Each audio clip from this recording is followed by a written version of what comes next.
Hi,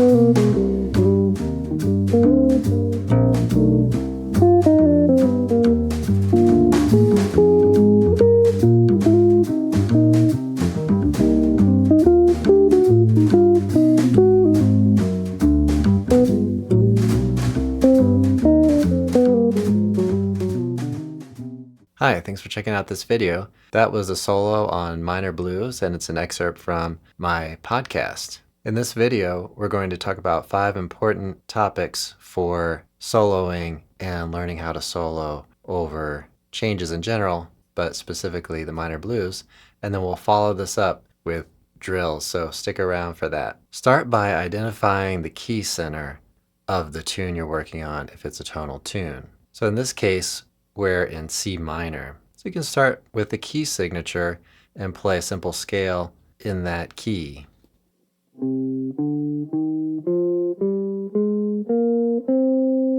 This certainly doesn't mean that we're going to use these notes exclusively, but it's a good starting point, and it's important to know your key signature before you begin. We also want to consider the chord changes. I strongly recommend knowing the number system, and if you use iReal Pro or another backing track, oftentimes they do have this option. C minor 7 being the 1 chord, F minor 7 the 4 chord, back to the 1 chord. We have the flat 6, the 5, and back to the 1. So after that, you have to work out the duration of each chord. You should hear the relationship between those chords, and that's where the numbers come in. When playing single lines, focus on a small number of notes. 3 notes, 4 notes, 5 notes. That way you can play lines like this, and have something that works in the context of the harmony. Having a small number of notes will help you with the agility to work through chord changes. So that leads us to pretty much the main topic of these drills, which is to play chord tones on strong beats in order to outline the changes. Again, you don't have to do this all the time, and you may not want to do it all the time, but you want to master it. So practice scales in the context of harmony and understand where the chord tones lie depending on what you're playing with, and focus on key centers, tonal centers. So practice the scales. When you're playing, create melodic lines. All right, well, thanks for watching this video. If you did get value from it, please like and subscribe. Turn on notifications. I'm live streaming often. And then check out the member area if you want to dig deeper and support the channel. All of these drills include chord tones on strong beats, so this is really important.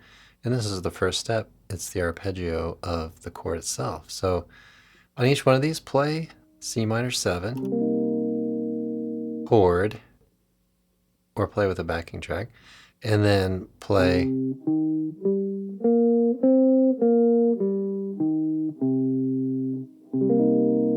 the chord followed by the scale, and then play the chord again. Here we're adding a note to the end of the beat. This is basically a pentatonic scale.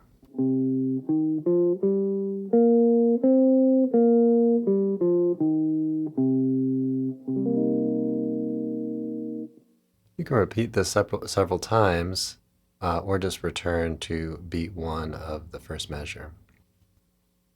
Okay, we're adding another note in here. We have 6 total notes.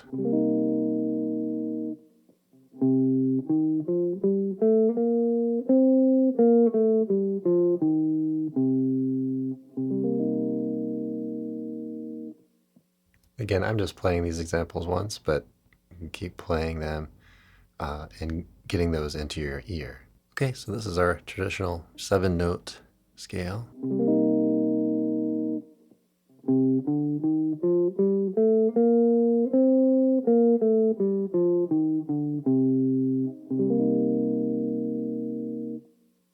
And now an 8-note scale.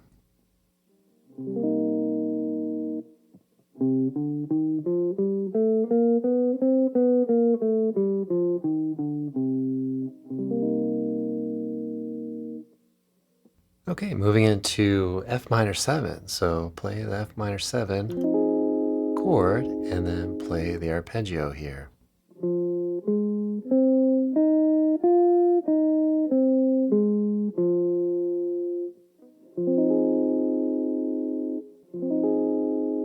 Five notes.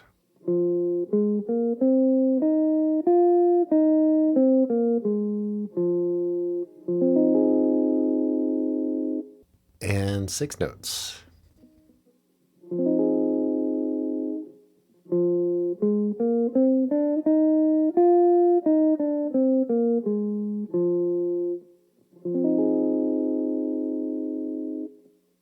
Okay, 7 notes.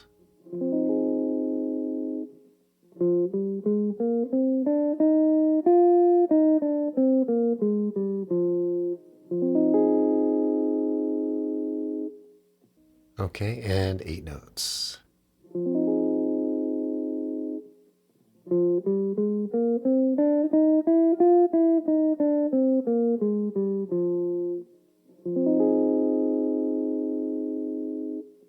Okay, here we're working with A flat 7, predominant chord in C minor.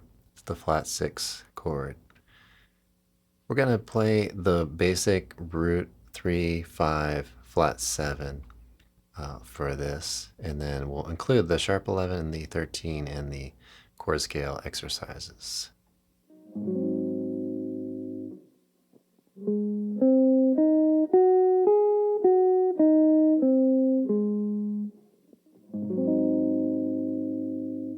Okay, now 5 notes.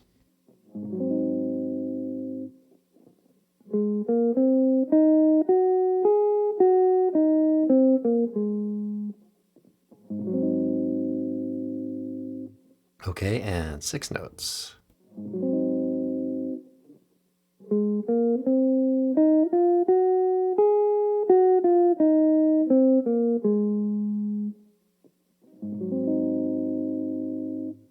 Okay, now we have 7 notes.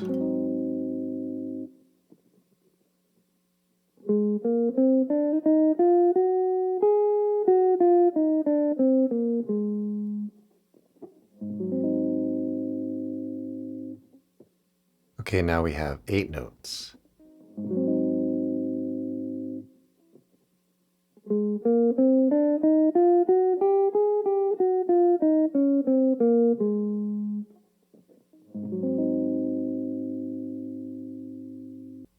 Okay, now we move into the dominant 7th, the 5 chord. And again, we're going to start really with the basic G7 arpeggio and then work with the extensions later. There's really a lot you can do aside from this chord scale, but this would be a good place to start or lay fundamentals.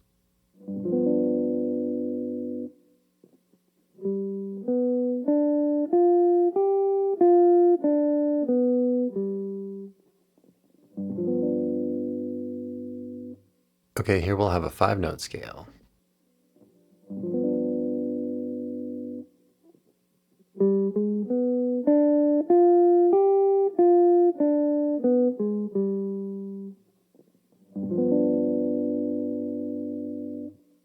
Here we'll have a 6-note scale.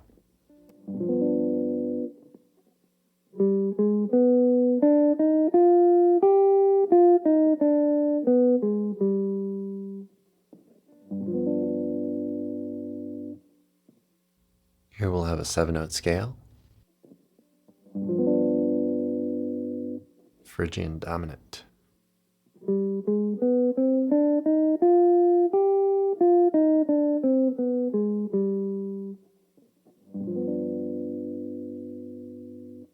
Here we'll have an 8-note scale.